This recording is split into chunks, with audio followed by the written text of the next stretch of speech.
받으실 말씀은 갈라디아서 3장 13절에서 14절까지 말씀입니다. 갈라디아서 3장 13절에서 14절까지 말씀을 다 같이 봉독하겠습니다.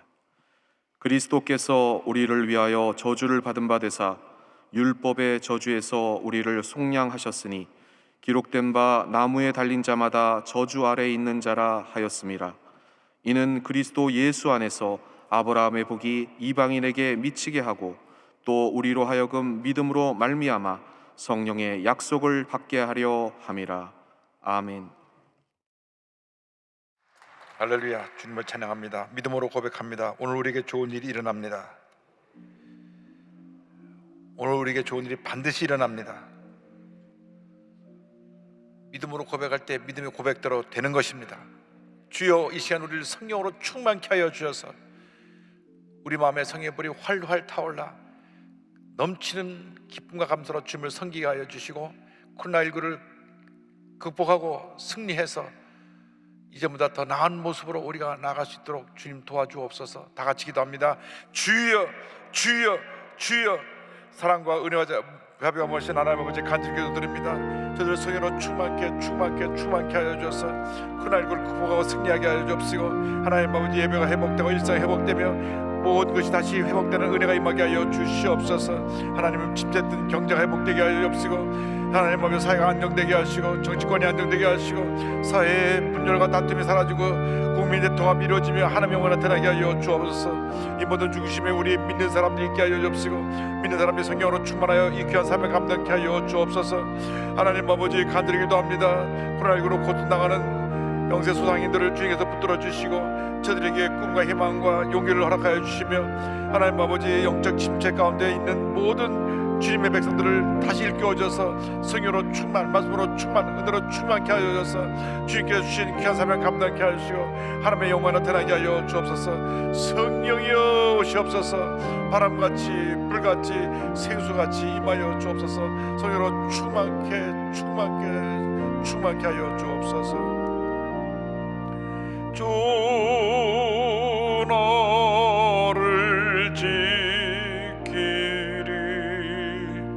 아무 때나 어디서나. 주 너를 지키리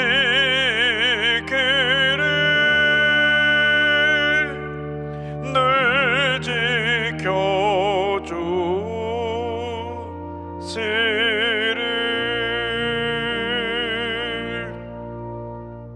사랑과 은혜와 자비가 무한하신 하나님 아버지, 힘들고 어려운 시간을 지나고 있지만 성령으로 우리를 충만케 하여 주셔서 모든 어려움 극복하고 승리의 삶 살아가도록 은혜 내려 주시옵소서. 코로나19가 속히 종식됨으로 예배가 회복되고 사회가 안정되고 경제 회복되고 우리 대한민국의 제2의 부흥이 다가오게 하여 주시옵소서. 그 일의 중심에 우리 교회가 있게 하시고 우리 믿는 사람들이 한마음 되어 귀한 사명 잘 감당케 하여 주시옵소서. 예수님의 이름으로 기도 올리옵나이다. 아멘. 사랑하는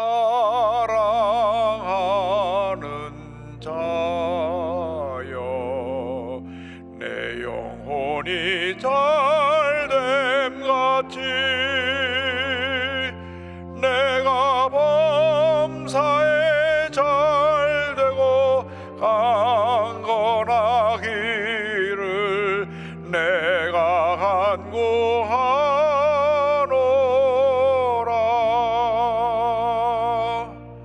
아멘. 오늘은 갈라디아서 3장 13절 14절을 본문으로 하여 부요의 복을 주신 예수님, 이어든 제목으로 함께 말씀의 은혜를 나누기 원합니다. 제목을 한번 크게 따라해 주시기 바랍니다. 부요의 복을 주신 예수님, 부요의 복을 주신 예수님.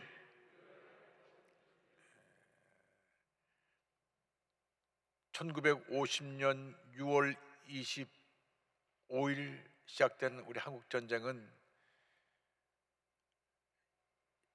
약 3년 가까이 긴 시간을 지내면서 온 한국이 초토화되고 잿더미가 되었습니다. 전쟁이 끝나고 난 그 모습은 정말 모든 것이 파괴되고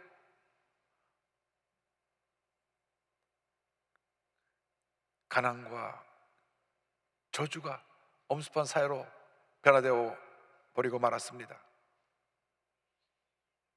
많은 사람들이 절망 가운데 먹을 것이 없어 굶주려 가며 하루하루 살아가야만 했습니다. 제 어릴 때 기억을 보면 이렇게 많은 사람들이 먹을 것을 얻으러 다니며 동냥하는 모습을 보았습니다. 손에 깡통 하나 들고 문을 두들기면서 먹을 거 남은 거 있으면 좀 달라고 했던 거지들이 참 많았던 것 같습니다. 그때 우리 예수 믿는 기독교인들에게 주어진 질문이 있습니다. 이 가난이 하나님의 뜻인가? 우리 예수 믿는 사람이 물질의 축복을 받고 잘 살고 잘 되는 것이 기복신앙인가 아닌가? 이러한 질문들이었습니다. 실제로 어떤 분들은 가난을 그냥 운명적으로 받아들이고 청빈한 삶을 살아야 된다, 가난도 하나님의 뜻이다, 그렇게 말씀한 분도 있고, 예수 믿는 사람이 잘 먹고 잘 살려고 물질의 축복을 쫓아가는 것은, 강조하는 것은 기복신앙이다, 이 같은 이야기를 하기도 했습니다.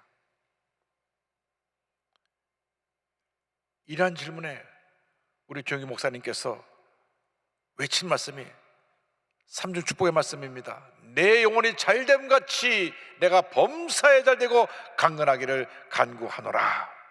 이 삼중 축복의 메시지가 70년대 80년대 온 한국을 휩쓸었습니다. 서대문에 구름대처럼 사람들이 몰려와 발디딤 없이 예배당가 차고 넘치고, 예배가 끝나면 서대문 로타리가 교통이 마비되고, 다시 1973년도 여의도 시대를 열면서 이 희망의 메시지를 들으러 사람들이 구름대처럼 몰려왔습니다.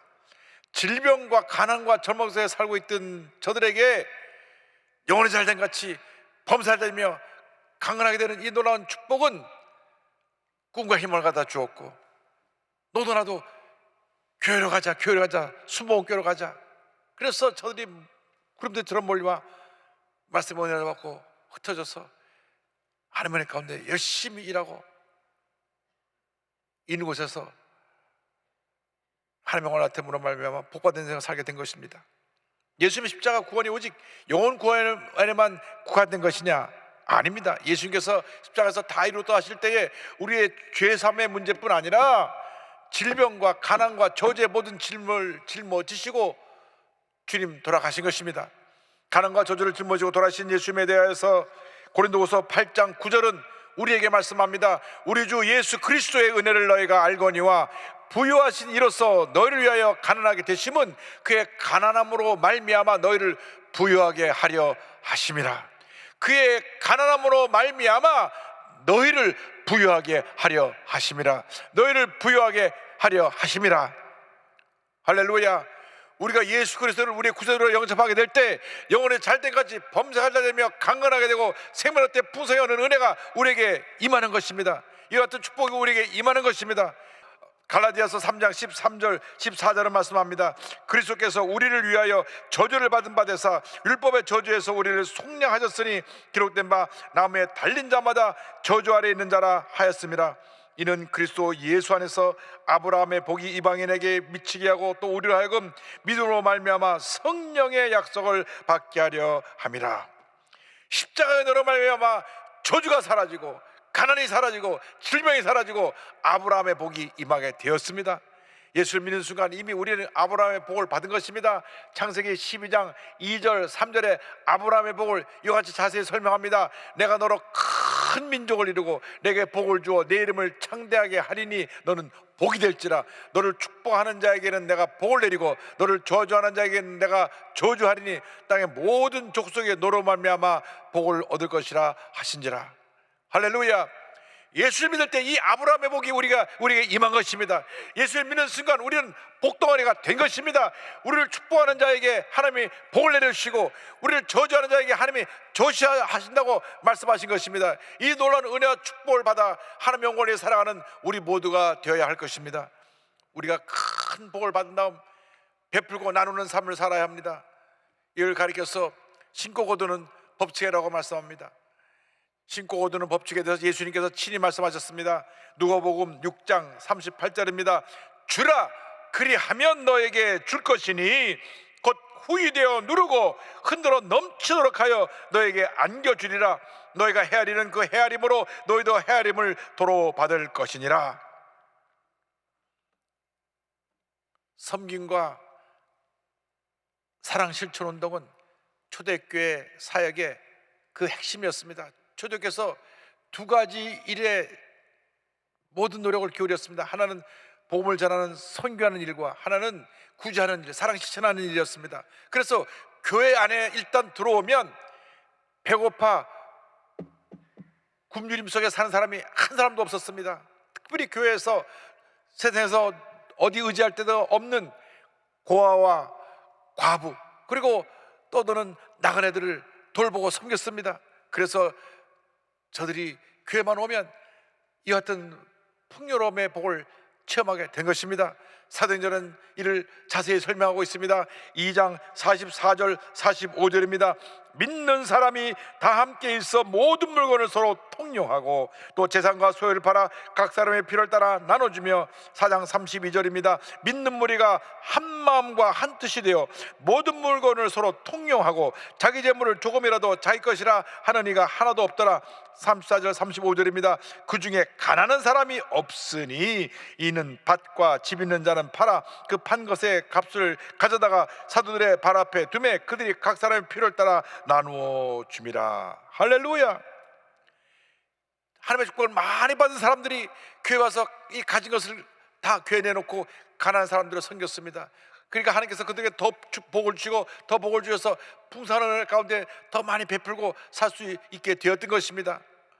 오늘날 교회의 이 모습이 많이 사라졌기 때문에 우리가 세상으로부터 비판을 받고 있는 것입니다.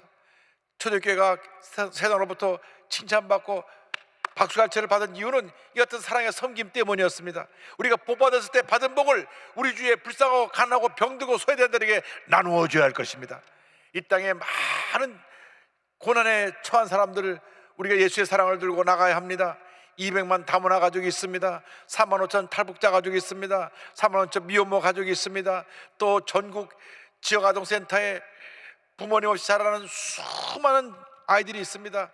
우리가 사랑으로 그들을 섬겨야 됩니다. 사랑으로 섬길 때 하나님의 은혜가 임하게 되는 것입니다. 몸에 장애를 가진 분도 우리가 섬겨야 되는 것입니다. 섬길 때 복이 임합니다. 하나님은 섬기는 자에게 더 많이 주시고 더 많이 주셔서 더 많은 섬김과 베품과 나눔을 할 수 있게 만들어 주시는 것입니다. 왜 미국이 오늘날 세계 최대 강대국이 되느냐? 기독교 정신에 의해서 세계 최대 강대국이 된 것입니다. 1620년 102명의 청교도들이 미국에 와서 무릎 꿇고 기도하고 미국 신대륙을 기독교 국가로 만들었습니다.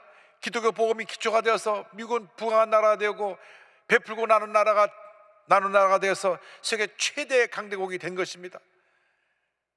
지금 옛날 같지는 않지만 그래도 미국의 기독교 정신은 살아있어 믿는 사람들이 앞장서서 선을 베풀고 나눠주고 함으로 말미암아 하나님의 큰 복을 받고 있는 것입니다.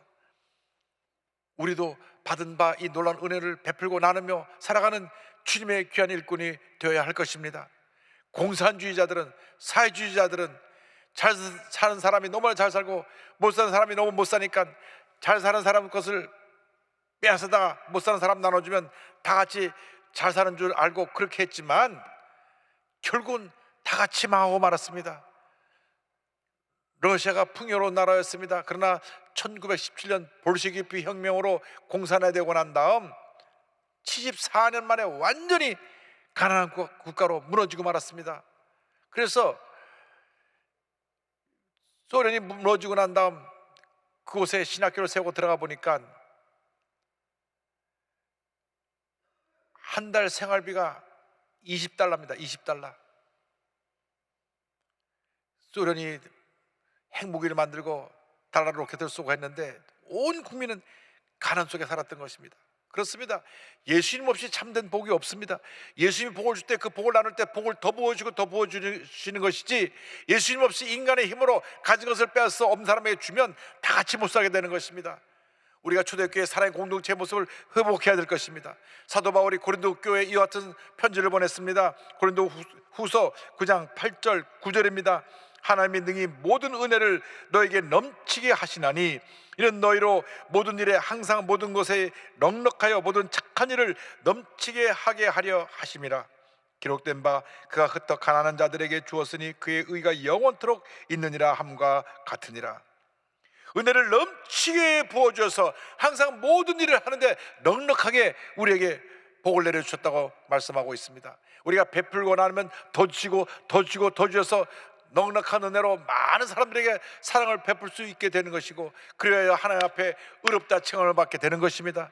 구약 잠언서에서도 곳곳에 이런 사랑 실천에 대해서 강조하고 있습니다. 잠언서 3장 27절입니다. 내 손이 선을 베풀 힘이 있거든 마땅히 받을 자에게 베풀기를 아끼지 말며. 11장 24절입니다. 흩어 구제하여도 더욱 부하게 되는 일이 있나니 과도히 아껴도 가난하게 될 뿐이니라. 그렇습니다. 베풀고 나눌 때 더 부어주시고 더 부어주시고 더 부어주시는 것입니다. 우리가 신고 거두는 법칙을 통하여 하나님의 은혜를 체험할 수가 있습니다. 은혜를 체험할 수가 있는 것입니다. 특별히 영적인 부의 축복이 더욱 그러합니다. 하나님을 위해서 기도와 감사로 심으면 그 영혼이 잘됨으로 말미암아 범사가 잘되고 강건하게 되는 은혜의 축복이 임하게 되는 것입니다. 주님 앞에 나서 열심히 예배드리고 주님을 섬기면 주님께서 그 마음에 편안과 기쁨을 주시고 일주일 동안 온 가정이 복받은 삶을 살게 만들어 주시는 것입니다. 주 앞에 나서 열심히 물질 드리고 헌신하고 봉사하고 섬기면 하나님께서 하늘에 큰 상급을 쌓아주시고 이 땅에 사는 동안 복받은 인생으로 살게 만들어 주시는 것입니다. 그래서 갈라디아서 6장 8절은 말씀합니다. 자기의 육체를 위하여 심는 자는 육체로부터 썩어질 것을 거두고 성령을 위하여 심는 자는 성령으로부터 영생을 거두리라. 시편 126편 5절 6절입니다. 눈물을 흘리며 씨를 뿌리는 자는 기쁨으로 거두리로다. 울며 씨를 뿌리러 나가는 자는 반드시 기쁨으로 그 곡식단을 가지고 돌아오리로다. 기쁨과 감사함으로 주님을 위해서 심을 때 하나님께서 넘치는 복으로 우리가 돌려주십니다. 우리가 눈물로 씨앗을 심으면 기쁨으로 단을 걷게 되는 것입니다. 주님의 영광을 위해서 헌신하며 충성할 때 우리가 그것이 때때로 힘들고 어려운 일이라 할지라도 하나님께서 이 모든 우리의 수고와 헌신을 아시고 넘치는 복으로 우리에게 채워주십니다. 그러므로 예수 그리스도 안에서 복받은 인생을 살아가는 여러분 되시기를 주님의 이름으로 축원합니다. 우리는 나아가서 영적 부여를 누리며 살아가야 합니다. 영적 부여를 누리는 길은 우리가 하나님을 전적으로 믿고 의지하는 데 있습니다. 하나님을 믿고 의지하고 주 안에서 기뻐하고 감사하면 우리의 길이 형통하게 되는 것입니다. 내가 내 힘을 믿고 의지하고 나가면 실패와 좌절의 연속이지만 주님을 믿고 의지하고 나가면 주님 안에서 기뻐하면 범사가 형통하게 됩니다. 시편 37편 4절은 분명히 우리에게 약속합니다. 또 야훼를 기뻐하라. 그가 내 마음의 소원을 내게 이루어 주시리로다. 주님을 기쁘시게 하고 주께 감사하고 주께 영광을 돌리면 우리의 소원을 이루어 주신다고 약속하셨습니다. 그런데 부여의 축복이 저절로 우리에게 굴러들어오는 것은 절대 아닙니다. 최선을 다하는 자에게, 부지런히 열심히 맡겨진 일에 충성 헌신한 자에게 하나님께서 복을 내려주십니다. 절대로 게으른 자에게 하나님께서 복을 주시지 않습니다. 우리는 하나님 앞에서 우리에게 주신 건강한 몸을 갖고 열심히 맡긴 일에 최선을 다해야 되는 것입니다. 최선을 다할 때 우리에게 부여의 복이 임합니다. 성경 시편 128편 1절 2절을 말씀합니다. 야훼를 경외하며 그의 길을 걷는 자마다 복이 있도다. 내가 내 손이 수고한 대로 먹을 것이라. 내가 복되고 형통하리로다. 수고한 대로 먹을 것이며 복되고 형통하게 된다고 말씀합니다. 하나님을 경외하고 최선을 다하는 삶을 사는 사람들에게 하나님께서 복을 내려주시는 것입니다. 회사에서 가장 부지런한 사람이 누구냐? 그 회사 주인입니다. 사장입니다. CEO입니다. 직원들은 정해진 시간에 와서 정해진 시간에 가서 월급을 받으면 되지만, 회사 사장님은, CEO는 하루 24시간 아침부터 저녁까지 어떻게 하면 회사가 잘 될까 염려하고 걱정하고, 또 온몸이 부서져라 일을 하고, 그래서 이 힘들고 어려운 때 회사를 발전시켜 나가고 회사가 잘 되게 만들어 나가는 것입니다. 어디나 잘 되는 회사는 그 회사의 CEO들이 그만큼 최선을 다하고 열심을 다하고 노력해서 그 같은 성공을 거둔 것입니다. 학교 선생님이 준비를 많이 해서 잘 가르치는 선생님하고 적당히 가르치는 선생님하고 아이들이 압니다. 저 선생님은 정말 말씀 하나도 놓치면 안 되겠다, 열심히 노트 적고 배우는 선생님인가 하면, 전 선생님 왔네, 우리 놀자, 뒤에서 장난치는 그러한 선생님도 있는 것입니다. 최선을 다해야 됩니다. 어디서 무엇을 하든 간에 내게 맡겨주신 일에 최선을 다할 때 복을 내려주시는 것입니다. 변호사가 늘 변호해서 이기는 사람을 보면 많이 노력하고 많이 연구한 사람들입니다. 모든 판례를 다 찾아서 10년 전까지 들어도 다 뒤져가지고 이긴 판례를 찾아내갖고 딱 재판할 때 들이밀어서 언제 이런 케이스에 이렇게 판결이 내렸습니다 하고 그 증거물을 내놓으면 재판에서 이길 수 있게 되는 것입니다. 그렇습니다. 전문가는 자기 맡겨진 그 재능을 가지고 그것에서 최선을 다해야 합니다. 적당히 되나 보면 절대 없습니다. 최선을 다할 때 그곳에서 두각을 나타내게 되고 그곳에서 하나님의 영광을 나타내게 되는 것입니다. 예술하는 사람 그 자리에서, 운동하는 사람 그 자리에서, 사업하는 사람은 사업하는 그 자리에서, 의사 선생님은 병 고치는 그 자리에서 최선을 다해야 합니다.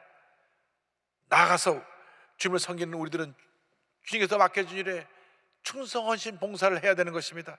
고린도후서 4장 2절 말씀합니다. 그리고 맡은 자들에게 구할 것은 충성이니라. 최선을 다하는 자에게 하나님이 성공이라는 선물을 주십니다. 그리고 하나님이 그를 복되게 만들어 주십니다. 그를 의인으로 칭해 주시는 것입니다. 시편 37편 25절 26절입니다. 내가 어려서부터 늙기까지 의인이 버림을 당하거나 그의 자손이 걸식함을 보지 못하였도다. 그는 종일토록 은혜를 베풀고 꾸어주니 그의 자손이 복을 받는도다. 복받은 하나님의 자녀들은 늘 베풀고 나눠주는 삶을 살게 되는 것입니다. 여러분 모두가 복받은 인생으로 살아가게 되기를 바랍니다. 맡겨진 일에 최선을 다함으로 말미암아 그곳에서 하나님의 영광을 나타내게 되고 하나님 앞에 귀하게 쓰임을 받아서 여러분의 일생이 행복한 일생 되길 바랍니다. 복된 일생 되길 바랍니다. 잘된 일생 되기를 바랍니다. 하나님이 함께 하셔서 복 주시는 일생을 살아가게 될 때 장차 주님 앞에 설 때 칭찬받고 큰 상급을 받게 되고 여러분이 이룬 그 모든 일들이 자선만대의 복으로 임하게 될 것입니다. 최근 100년 동안의 역사를 볼 때 세계에서 가장 많은 부를 소유했던 사람이 락펠러라고 하는 사람입니다. 아주 가난한 어린 시절을 보냈습니다. 근데 그 어머니는 보수적인 침례교 교인이었는데 유태계 미국인으로서 아들에게 철저하게 신앙교육을 했습니다. 10살이 되었을 때 어느 날 어머니가 불렀습니다. 20센트를 주시면서 여기 2센트는 하나님 것이니 하나님께 꼭 드려야 되고 나머지 것을 내가 써라. 그렇게 11조를 가르쳐 주었습니다. 요즘으로 말하면 2,000원 주고 나서 200원은 네가 쓰고 200원 하나님께 드리고 1,800원은 내가 너 필요한 데 써라. 이렇게 얘기한 것과 다름이 없습니다. 그는 예수님 앞에 드리는 것을, 주님 앞에 드리는 것을 기쁨으로 알고 그때로부터 철저하게 11조를 했습니다. 어머니 말씀 순종해서 수입이 생긴 대로 먼저 11조를 드리고 나머지 자기가 할 일을 했습니다. 교회 나서 예배 드리는 것이 너무나 큰 기쁨이었고 11조를 드리는 것이 너무나 큰 기쁨이었습니다. 그의 어머니가 그에게 신앙의 유산으로 3가지를 물려주었습니다. 첫째는 11조 생활을 해야 된다고 하는 것입니다. 그는 철저하게 한평생 11조 생활을 했습니다. 둘째는 교회 가서 맨 앞자리에 앉아서 말씀의 은혜 받고 예배를 잘 드리라는 것이었습니다. 그는 주일날이면 꼭 앞자리에 앉아서 목사님 말씀에 귀를 기울이고 말씀 듣고 은혜를 받았습니다. 셋째로 교회 일에 절대적으로 순종하고 목사님의 마음을 아프게 하지 말아야 한다는 것이었습니다. 그래서 교회 일에 무슨 일을 맡기든지 그 일에 예 하고 순종했고 목사님을 기쁘시게 하고 교회를 함께 힘써 했던 하나님의 귀한 사람으로 쓰임을 받았습니다. 그 결과 하나님이 그게 복의 복을 주셔서 40대 미국 최고의 부자가 되었고 50대 세계 최고의 재벌이 되었습니다. 얼마나 많은 축복을 주셨든지 그가 살아생전에 하나님께 하나님의 영광에서 기부한 돈이 현재 화폐 가치로 5조 3천억 달러, 약 145조 정도가 됩니다. 그가 물질로 섬겨서 세운 많은 학교 기관이 있습니다. 락펠러 의학 연구소, 미국의 명문 대학인 시카고 대학, 락펠러 센터, 뉴욕에 있는 뉴욕 현대 미술관 링컨 센터를 건립했고, 뉴욕 한복판에 있는 센트럴 파크와 유엔 본부 땅을 사서 기증을 했고, 뉴욕이 자랑하는 리버사이드 처치 대리석으로 지어진 이 아름다운 교회에 들어가면 웅장한 파이프 오르간이 있는데 파이프 숫자만 12,000개입니다. 12,000개. 저희 교회 숫자가 지금 1103개인데 이 숫자를 지금 2배 이상 늘리려고 지금 준비하고 있는데, 리버사이드 철치에 있는 파이프가 12,000개라고 하니까 그 소리가 얼마나 웅장하겠습니까? 그리고 미국 전역에 세운 교회가 5,000교회가 넘습니다. 누구든지 락펠러 재단에 편지 보내서 우리가 교회를 짓는데 지금 어려움이 있습니다 하면 가서 확인해보고 다 교회를 지어줬습니다. 그렇게 지어준 교회가 5,000개가 넘습니다. 세상을 떠나기 전에 그가 하나님 앞에 내놓은 재산이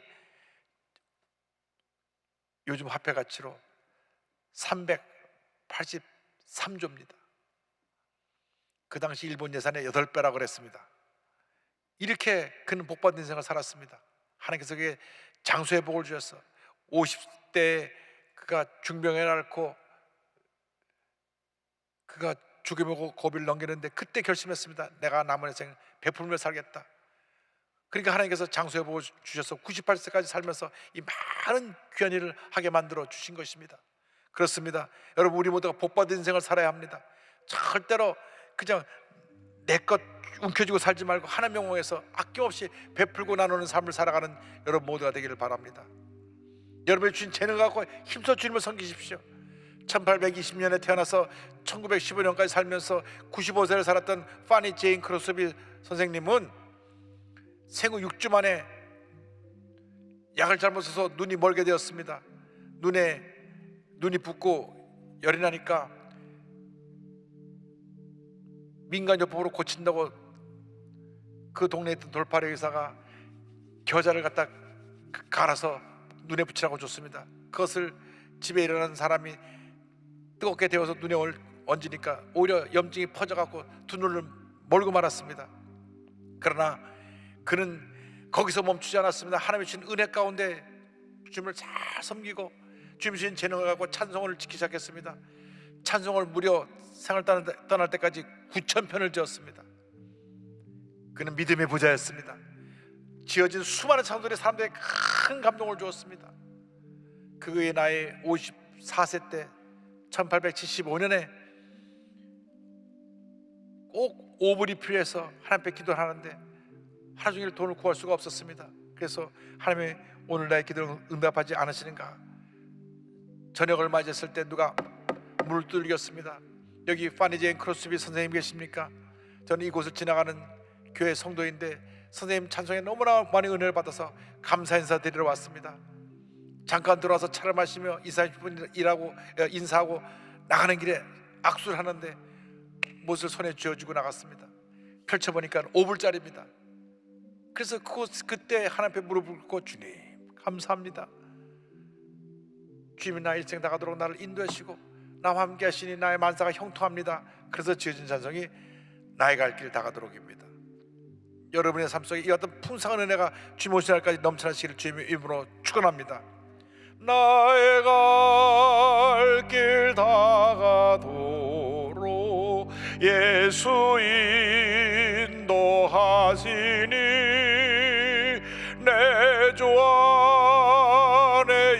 주시는 긍휼 어찌 의심하리요. 믿음으로 사는 자는 하늘 위로 받겠네. 무슨 일을 만나든지 만사형통하리라.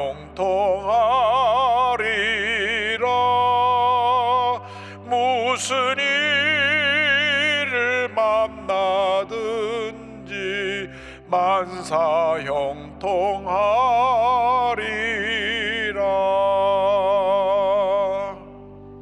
예수님 안에서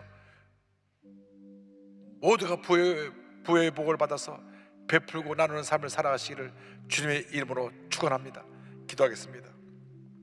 사랑과 은혜와 자비가 무한하신 하나님 아버지, 한 번뿐인 인생인데 우리가 부의 복을 받아서 베풀고 나누고 구제하고 선교하며 하나님의 영광의 위한 삶을 살아가도록 주님 우리의 삶을 복내려 주시옵소서. 예수님의 이름으로 기도 올리옵나이다. 아멘.